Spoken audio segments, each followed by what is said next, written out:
even as old as my parents, because they're dying so young from violence and from other issues and diseases. So their whole outlook on life has been skewed from the way we were brought up. We grew up saying, when I retire, when I finish college, I'm going to do this, I'm going to do that, because we came along, especially boomers, after the war.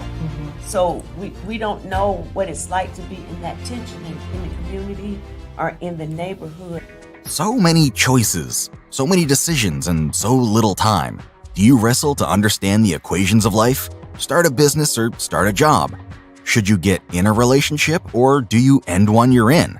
Is there more you should be doing with your life? What's your purpose and calling in life? Decisions. Are you at a point in your life where you need answers? There's definitely hope. Join the Unplugged experience, get connected with noted life coach, spiritual teacher, and catalyst for change, Dr. Diane Clark, for her show called Unplugged. Hello, and thank you for joining into Unplugged. I am excited about your future, and I want you to know that God has some extraordinary blessings that are coming your way. Today's show is going to be talking about teenage suicide, something that has become a very current issue and problem in our nation, in our society. And we want to bring awareness to parents and professionals and those of you who join the broadcast so that you can gather more information about teen suicide and what's going on in our community. Listen, like me on my social media channels at Facebook, Dr. Diane Smith Clark at Unplugged, on Twitter and Instagram, D. Clark Ministries. I would appreciate if you follow me and subscribe to my YouTube channel. It has a wealth of information that will help you move towards success in your life. I'm going to introduce my guest in just a moment. Hi, this is Dr. Diane Clark, and I am Unplugged, Empowering the Harvest. I have a special book offer for you. The name of this book is The Influence of Godly Women. Listen, women, we are so vital that creation was not finished until we were brought into the picture. And although we have taken the brunt for the decision that Eve made, I want you to know that Jesus has restored us back to our rightful place, having dominion, having spheres of authority, and God wants to release you in every area to have the authority, the excellence, and the ability to put forth what He has put in you for this earth. The book is The Influence of Godly Women, and it covers the myth that all women have to be in the pulpit with a mic, but it covers the importance of a good mother. Mary's only assignment was to raise Jesus, and she's in the Bible, noted in the story. There are other women in the Bible, Naomi, Anna, the prophetess, who just gave her life to fasting and prayer until she could see Jesus. God wants you to know that you have influence in every arena of life, not just business, not just finance, but there are other areas that God wants you to explore, and you can read about them in this book, The Influence of Godly Women. Get your copy at DianeUnplugged.com. Welcome back. Thank you so much. I hope you enjoyed that commercial. I want to introduce my guest on this morning, Selena Webster-Bass, who is a very, very present person in our community, dealing with community issues, dealing with community situations, not just teen suicide, but other areas. And I'm going to let her introduce herself to you. And we're going to talk about teen suicide, the services that are available, and how you can become actively involved in the community around this issue. Welcome, Selena. Thank you so much, Dr. Clark. I'm delighted to be here with you and just excited about the work that we're doing to improve the health and well-being of our community. It is so exciting. I want you to tell our audience a little bit about who you are, all right? Yeah. And then we're going to talk about teen suicide. Absolutely. So I'm Selena Webster-Bass. I'm the founder and CEO of the Voices Institute, and we are a training, consulting, and research group that's focused on advancing health equity. in communities of color and historically marginalized populations. So we're about keeping communities healthy and well and whole. And I'm working in alignment with the Partnership for Child Health and the Population Health Consortium in raising awareness around teen suicide, particularly in the Black community. And so this is an important public health issue, and I'm looking forward to talking with Dr. Clark about that. Wow, I'm excited. Selena, I noticed you highlighted the Black community. Why is Black teen suicide prevention an important health issue? And so there's this myth in the African American community that Black people don't die by suicide.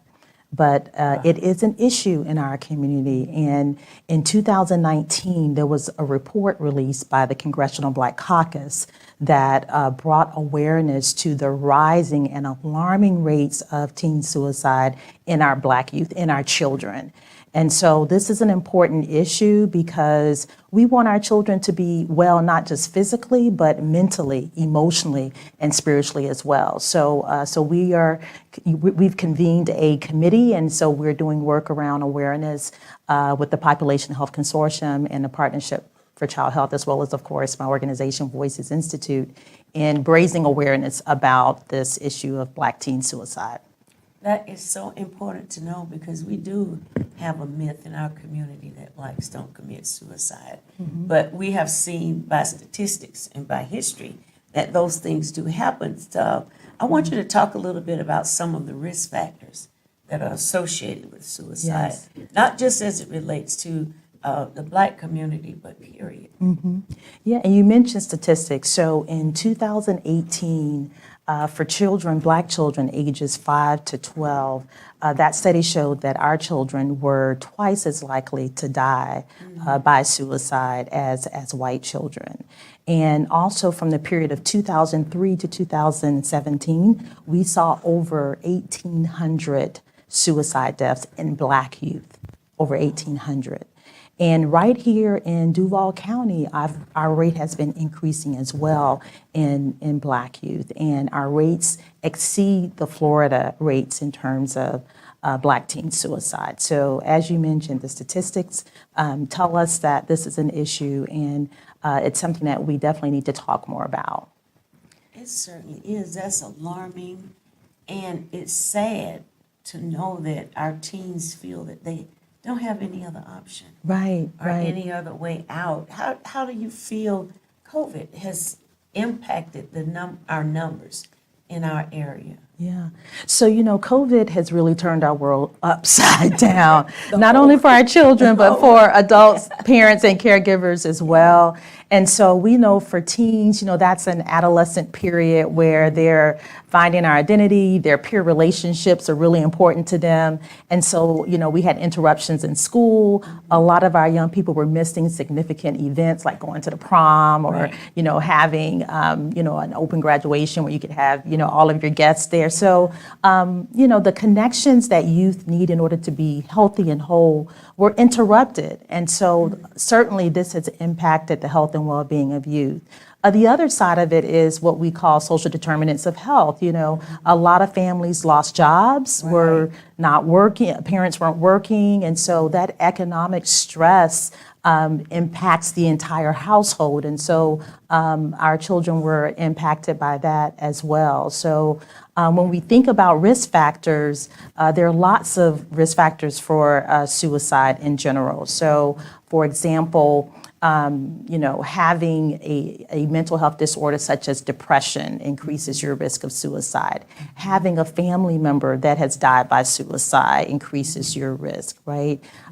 Being exposed to adverse childhood experiences, like living in a home where there is family dysfunction, like a parent that may have substance use issues, right? Or being a child of an incarcerated parent. All of these are contributing factors to teen suicide. And one of the ones that is really prevalent in the literature is bullying. The way that kids, lack empathy in terms of the way that they interact, right? So that also impacts suicide risk. And more recently, we're seeing a lot of studies around racial discrimination and how young people are seeing Trayvon Martin and seeing these images of George Floyd, and how that's also affecting their sense of self-worth and their self-efficacy in terms of their mental and emotional well-being. So those are some of the risk factors associated with teen suicide. Those are very sad facts. And I can remember in elementary school that I was an overweight child. I've been an overweight person all my life. And the kids used to pick at me because when I went to school, fat was not in. Like now they're highlighting it everywhere. Now you make everything bigger. And I'm like, no, I'm trying to get smaller. And you look amazing, Dr. Clark. Thank you. I can remember vividly, and I have to, this is a challenge for me in my emotional health, the trauma from that. The kids would pick at me, they would throw rocks at me and call me fat, black, and ugly. And I didn't know how to cope. I didn't know how to complain. I didn't know what to do with what was happening. And I'm so grateful. There was a librarian in the elementary school. Her name was Mrs. Washington. And she introduced me to self-worth, self-esteem. And I was too little to realize the value of what she was introducing in my life. But I can remember Selena having thoughts that I didn't want to live.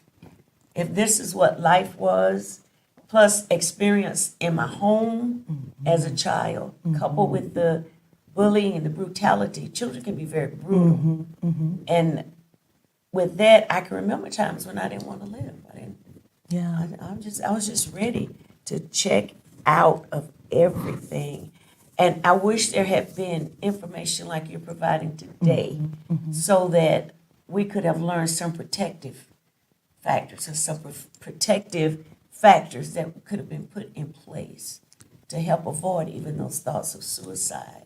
Absolutely. And what you mentioned, Ms. Washington, right? She represents that significant person in your life that you could go to talk about what you were feeling. And so that is one of the protective factors. It's having a consistent adult presence in a young person's life, having a strong home environment, strong family is also a protective factor.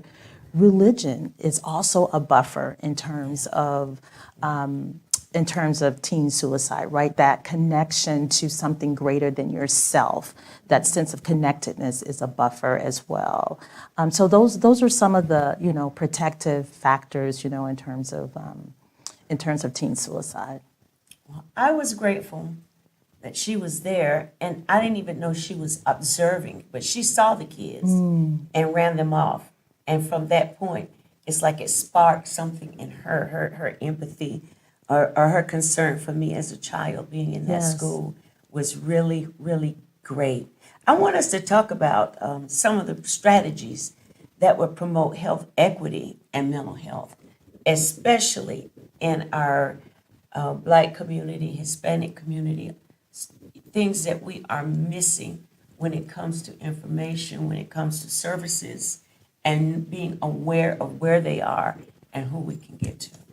Absolutely. So I think one of the main issues in terms of health equity and making sure that everyone has an opportunity to health and well-being is access, right? Yes. And so oftentimes what we find in the literature is that youth of color are not accessing mental health services, right? And there are a lot of different factors related to that, right? The studies show us that youth of color are less likely to receive services in an outpatient setting, right? So having access to outpatient services is real important. And some of the literature says that, a lot of our youth are ending up in the juvenile justice system. So they're in the wrong system. Right, that instead of their mental health and emotional issues and the trauma that they've experienced, oftentimes they're being misdiagnosed and being pushed into the juvenile justice system. Those externalizing behaviors that we see in young people are labeled. And rather than dealing with the root issue of the problem, whether it's trauma, whether it's an adverse childhood experience, whether it's racism and racial discrimination, we just, respond to the symptoms. So that's one major issue. And that is partly because of some of the biases we have as it relates to race, and some of the perceptions and stereotypes and misconceptions that we have about young people. So I think one of the first things in terms of health equity is identifying, really seeing our youth. You said a key word when you talked about Ms. Washington, that she observed, yes, right? And so it's important that we are actually seeing our young people and seeing what they feel. And as a parent and caregiver myself, I have to check in, and that's something that we have to do as parents, is really check in and ask questions of our youth and say, hey, what was the best thing that happened to you today? What made you laugh today? What were some of the challenges you had today? A lot of times we're just riding in the car, we're on the phone, we're distracted with technology, but we really need to be intentional about connecting with our children and connecting to what's important to them. So in terms of health equity, yes, we need to increase access. We need to focus on ways that we can identify youth earlier. And recognizing some of the signs, have they lost interest in things that they normally enjoy? Have their eating habits changed? Are they sleeping differently? Are there signs of substance use? Are they disconnected, from their peers or from family members that typically they connect with all the time? So we have to be aware of those signs. But we know with suicide, sometimes we don't see the signs, right? So, or there may not be evident signs. Yeah, exactly. So, those are important issues in terms of making sure, one, that we're doing a better job of identifying our youth, that we are making sure there's access to services, and that we have providers of color. Right. Because oftentimes there's mismatching in terms of understanding the experiences of our young people, right? If you're living in a community of poverty where there's a lot of community violence and how that is impacting your everyday perception of yourself, right? We have to talk about those issues. We can't just deal with, they're down, but clinical. we have to think about the environment, right? The social and the cultural context from which our children come from. So those are important issues in terms of health equity. Very. And that's what Unplugged is all about. It is being unplugged from those old fogey ideas and antiquated systems of thought that has been prevalent in many of our families, in our neighborhoods, and it's time for us to unplug from those ideologies, to change our lens, our focus, and be refocused now to current issues. Because a healthy home doesn't start with the children, it starts with the parents. And we'll be right back.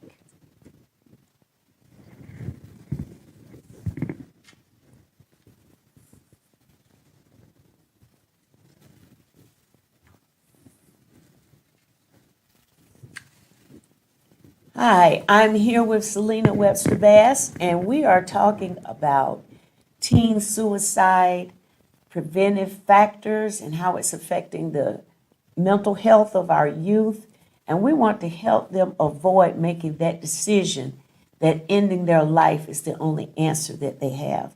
So this program is presented to you to encourage you as caregivers, as parents, to really become present when you're dealing with young people, because we have never lived under the stress that they're living under right now. They're looking, and their approach to life is, I may not live to be even as old as my parents, because they're dying so young from violence and from other issues and diseases. So their whole outlook on life has been skewed from the way we were brought up. We grew up saying, when I retire, when I finish college, I'm going to do this, I'm going to do that, because we came along, especially boomers, after the war. So we don't know what it's like to be in that tension in the community or in the neighborhood, but it's important that we know the services that are available to us, where we can go, what we can do. And it's also important, Selena, that we encourage our people of color to go into these areas of education, Yes. to prepare themselves perhaps to be counselors or become advocates and really speak on behalf of our children. And I know that you work very closely with organizations in our city that's really trying to address the needs and bring equity of service to our community. Would you tell us about some of those organizations? Absolutely. And how people can get in touch with them? Yes, so absolutely.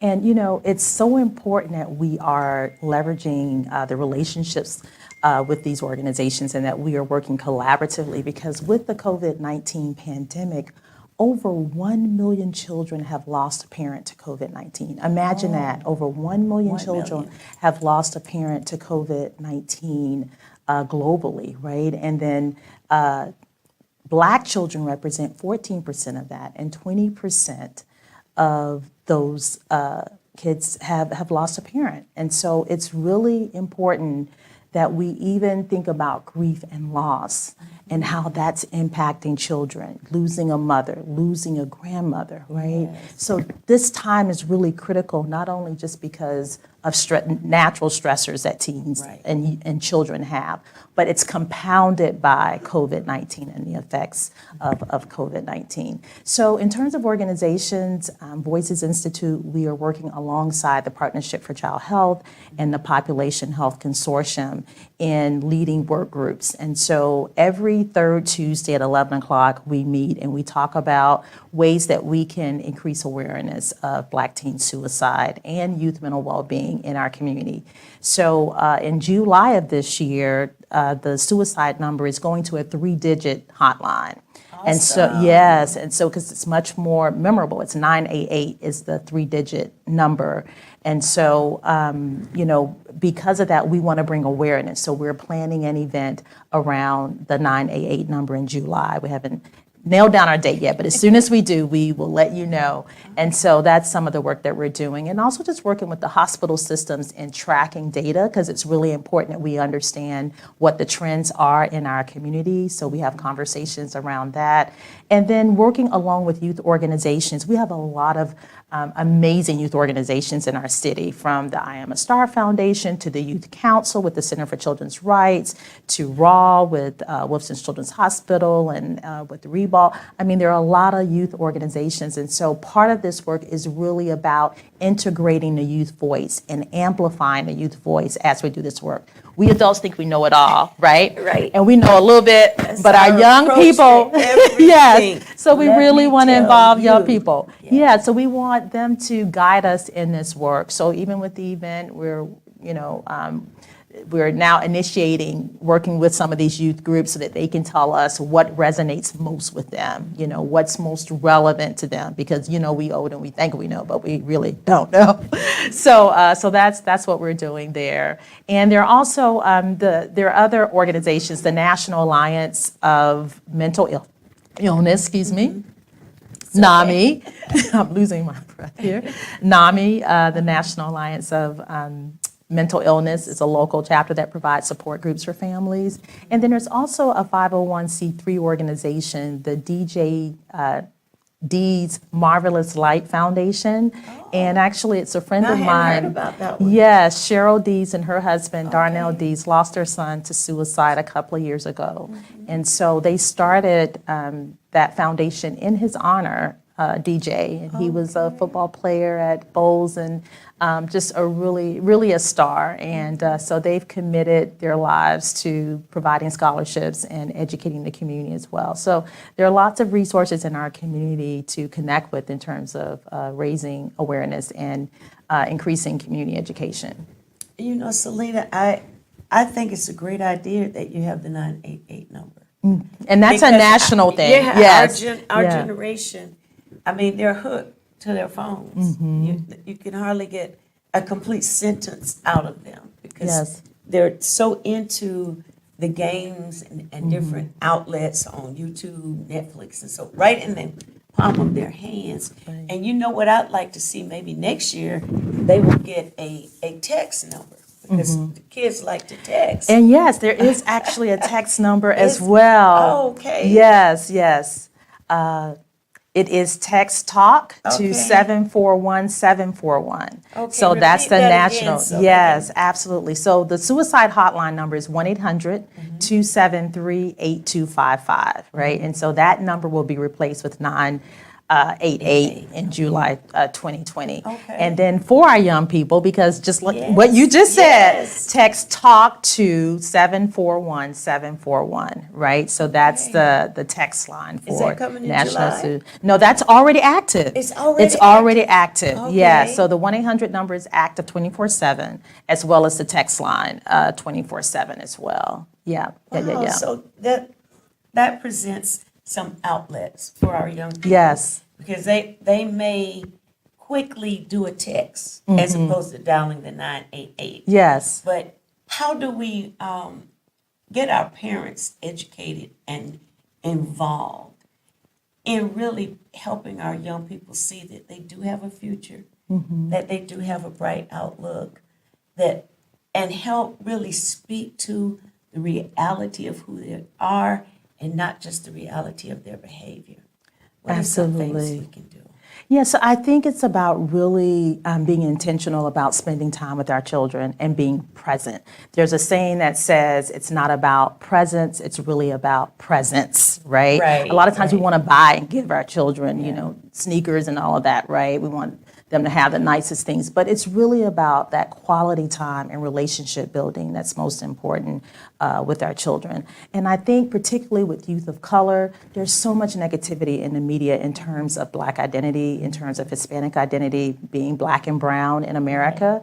And so I think it's important, one, that we teach our children the legacy of their history, of who they are, that they're standing on the shoulders of amazing icons, in our community and in their families. I know that my parents are, active members of the community, that, my grandparents were entrepreneurs. They need to know the history of their own families and lineages. And so I think that the power of storytelling, right? The power of just sitting down and talking about the lived narratives and experiences that we sometimes forget about because we're on our phones, right? So I think that's really important. And then there's also training in the city, youth mental health first aid, adult mental health first aid. The Partnership for Child Health offers those trainings. So if there's information, if individuals are interested in that information, they can check out the website, www.partnershipforchildhealth.org. And also, Voices is working alongside the partnership in offering trainings with young people. It's called Crossroads. And it was actually developed in response to the George Floyd incident, co-created with young people, where we talk about suicide and coping strategies, such as mindfulness, such as prayer, meditation, music, how music can even shift our mood, and even pets and animal therapy, right? So that relationship with a companion, yes, is good, in terms of human interaction, but also the interaction with animals. There's a hormone oxytocin that's released that, raises one's mood and helps us to feel good. So, so teaching those strategies to young people as well as resources. Part of the training is the young persons are asked to put in the 1-800 number in their phone in case they have thoughts of suicide, or if they have a friend that is thinking or contemplating suicide. So it's really important that we, leverage these resources that are here in our community. I haven't seen a commercial that I can recollect or an announcement about the 988 number. And I would like to see the media, just as they highlight other negative things, to highlight the fact that young people now have a 3-digit number, and not just young people, period, can dial 988 and get help. Because, Selena, a lot of times, that's why I wanted to highlight, when the Lord gave me the idea for this show, it was really to raise the awareness of the need to be mentally and emotionally healthy. Because we have a lot of adults, they don't have a mental illness per se, but they're not healthy mentally and emotionally because of trauma, things that have happened when they grew up that they've never gotten over. And it's playing out in their lives. And one of the things that I discovered, especially with young parents, when your children, when you are traumatized and you have a child, or you've been through trauma, you stop developing emotionally at the point of that trauma. So if you're raising a child, when that child gets to that age group where you had the trauma, you no longer know how to deal with them. So what has happened is we're buying our 6-year-old Michael Kors and Jordan tennis shoes, things they don't know anything about.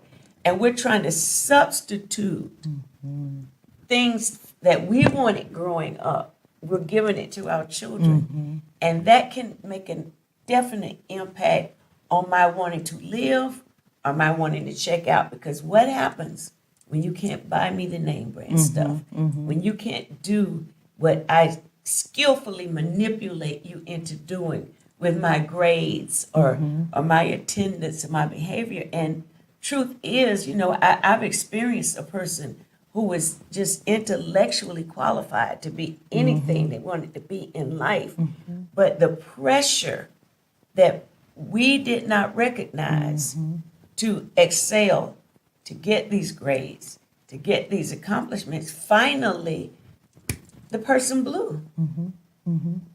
That was it. It was like, no more pressure.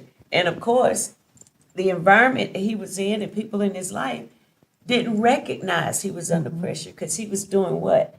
He's doing great in school. Yeah. Yeah.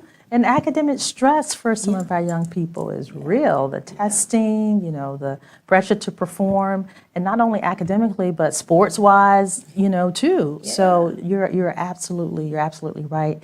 And I think that topic of intergenerational trauma, is so critical that parents and caregivers deal with their own adverse childhood experiences, because Yes. oftentimes we have deep-rooted issues that we haven't dealt with, and then that cycle continues. And so that the importance of connections with our children is just paramount in terms of our children being well and whole. Yeah. Yeah. And then as parents, we need to be well Yes. and whole so Yes. that we can raise healthy, whole children. Yes, So I am yes. so grateful to know, and thank you for bringing this information to Unplugged. I believe somebody's watching today that's going to be able to help a young person or another person not choose death over life. Because Yes. of this broadcast, because of this information. And Selena, as we get ready to close and end the broadcast, I want to highlight the fact that I see you as a woman history maker. I've had the blessing to attend your trainings. I was the chaplain for the group that we did for the Cultural competency. Cultural competency. I Yes. always forget CC, but I need to say cultural competency. And I thoroughly enjoyed the teachers of training because it upgraded my understanding of interacting with people. So I really want to encourage our listening audience, get involved in your community, get involved in your church. What gift do you have that's sitting idle in the pew that could be useful in building and aiding the health of your congregation? I am so grateful for that opportunity to work with you and to meet you. And as we close, I want you to tell them about the institute that you started with Voices. Yes. So absolutely, and what you mentioned about the faith community is so important because oftentimes the faith community stigmatizes individuals who are struggling with trauma or struggling with mental health. They label it as personal weakness. And so it's really important that the church is a place of refuge, a place of strength, a place of hope, a place of encouragement for families that may be dealing with these issues. So Voices Institute, we are really doing a lot of training, and we're doing training around COVID-19 and health equity. So that's one of the buckets that we're really focused on right now. We're also doing this really exciting project in the 32209 Durkeeville community called Hope and Healing Circles. And this is for mothers and grandmothers living in 32209, and it's a peer support group to talk about trauma, to talk about mental health and well-being, to talk about ways to be a better parent or better grandmother, better mother or grandmother. And so it's really about building women from the inside out. And we meet every Monday from 5:30 to 6:30. We were virtual, but we're going back to in-person at the Emmett Reed Center. And so we're on the second floor in the community resource room. And so women from all walks of life, we range from 18 all the way up to 70 something. So it's really intergenerational, and the wisdom that's passed between the young and the old and the old and the young.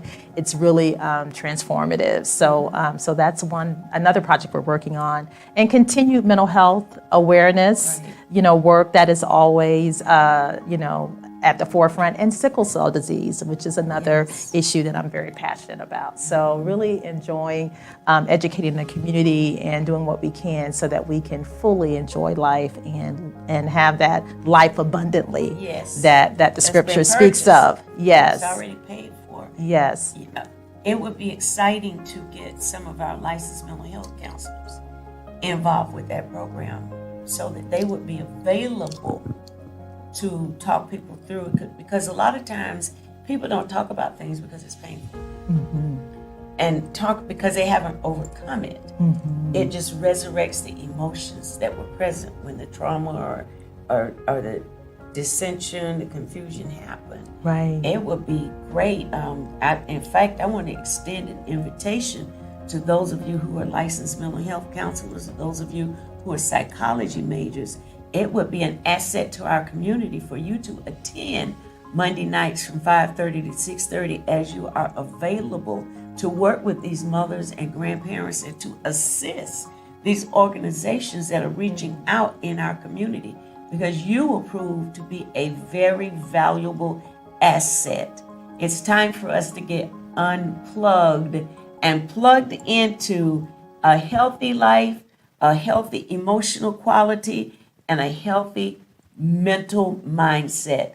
Thank you so much. I am Dr. Diane Clark, and I am empowering the heart. Hi, this is Dr. Diane Clark, and I have some exciting news for you. This year, we're going to have Celebration of Women. This is an annual event that we do to highlight women in our community, to make you feel special and showered with affection. We have a thankless job, so when someone wants to honor us and celebrate us, it's an opportunity for us to become invigorated and motivated. This event is going to be held May 21st. That's May 21st. Put it on your calendar. It's going to be held right here at the Inspired Network Studios, 6651 Crestline Drive in the Arlington area. I want you to get set now to be a VIP experience, to have a VIP experience.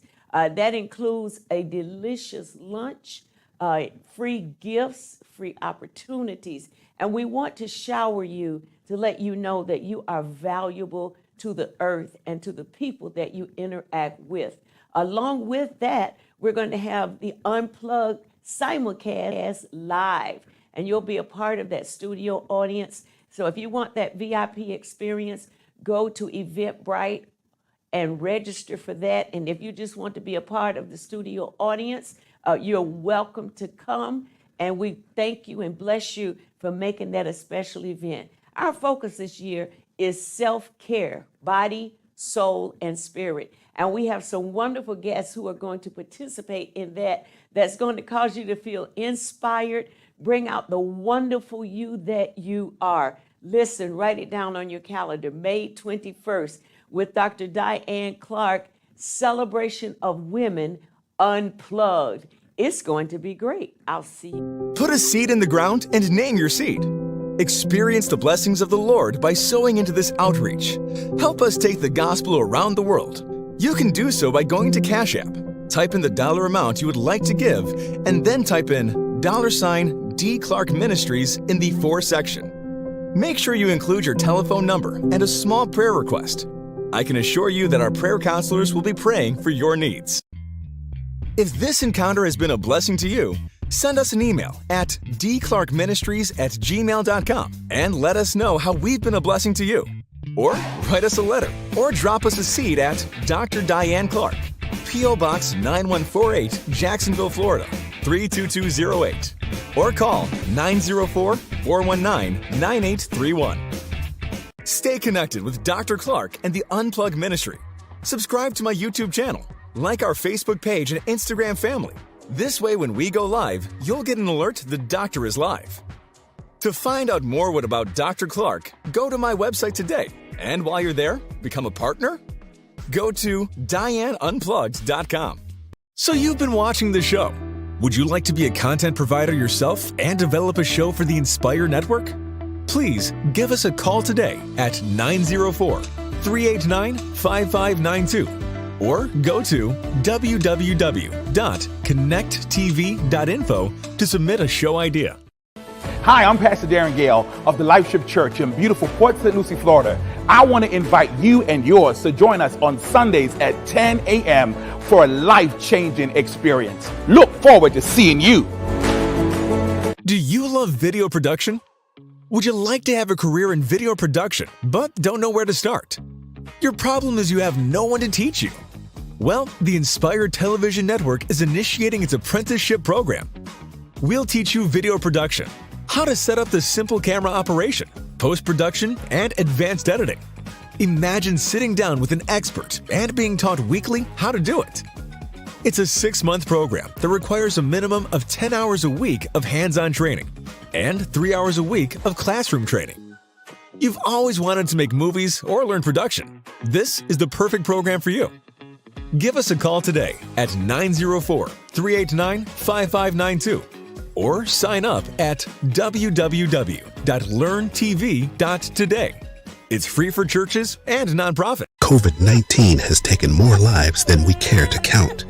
From the young to the old, all cultures and walks of life have been affected. Be counted among the living. The First Coast Black Nurses Association wants to know. Did you get the shot? Good morning to all God's beautiful people. Good morning, good morning, good morning. Good morning, good morning, good morning. Listen, we want to invite you to tune in on the Inspired Network every Wednesday at 6:30 a.m. to watch Morning Inspirations with the Scotts. We be them Scotts, y'all. We be them Scotts. Yes, sir. Amen. We're looking to see you in the AM. AM. God's blessings upon you. Shalom. Toot-toot. Boy, you crazy.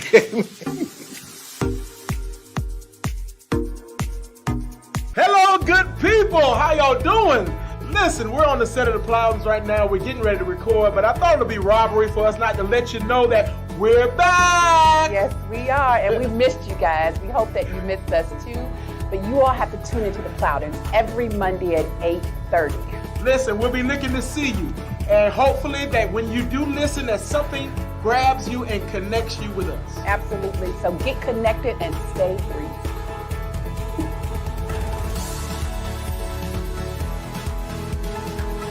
Our communities have struggled. It's time to rebuild and heal. Now, it's time that we follow the trusted voices and get vaccinated. We are the heartbeat of the community. The Jacksonville Coronavirus Education and Engagement Task Force. The Mother's Day celebration that you will never forget. Kim's Production hosts a Mother's Day trio with the First Ladies of Gospel, the legendary Clark Sisters, with the added benefit of the Queen of Gospel Music, Pastor Shirley Caesar, and Pastor Charles Jenkins at the Potter's House International in Jacksonville, Florida. The doors open at 6 and the concert starts at 7 p.m. The tickets are available on Eventbrite or www.yourmothersday.com or call 904-813-0085. Have you been looking for the perfect trilogy that seems to summarize the struggle and victory? This book shares with you the keys to becoming better. In this book, the One Testimony author, Frederick Gibbs, unlocks the principle of a prophetic word from God that answers all the questions of his life. In this, he'll show you how to unlock God's promises in your life. Are you a barber, cosmetologist, or braider? Maybe you're looking for a spot. Are you looking for a progressive, upscale Christian environment mixed with a cafe, plus a photography and podcasting studio? Join the team at the Experience Salon and Barbershop. We offer affordable booth rates without compromising your upscale perks. We have the best team at our grooming center to handle all your presentation needs. Come join the family that gives you a total experience of faith and fashion. Are you having trouble reaching the masses? Are you preaching messages and no one seems to be hearing you? There's only a few people on your Facebook, YouTube, or Instagram. Then you need the Maximizer by Chrome Media. For more information about this advanced internet connecting technology, contact us today and see how we can help you reach thousands every week within 7 days. No additional equipment is needed and no need for advanced training. Go to MaximizerNow.org or call us at 904-389-5592. It's time for the biggest event of the year. It's called the Episcopal Academy. Come experience this conference will be an in-person event and a virtual event with on-demand options, so you don't have to miss a session. Mark your calendars for May 6th and 7th with various workshops and powerful conference speakers nightly, such as Jamal Harrison Bryant, the senior pastor of New Birth Ministry Baptist Church. So if I can stop the boy from talking, he will not be able to exercise that leg. The enemy is trying to amputate your... And Bishop Samuel Blakes, the second presiding bishop of Family of Churches Fellowship International. Go through life talking about I got this and trying to prove to people that you can handle everything. It's going to kill you. But when you realize that you have a God that can handle whatever is going on or transpiring in your life, and you say, Lord, I'm not worrying about this any longer. I'm going to Night sessions are open to the public. The conference hotel is the beautiful Hyatt Regency, located downtown Jacksonville, Florida. The host church is the HC Multicultural Center. Check the conference website at www.theepiscopalacademy.com or sign up today for the virtual portion. Go to www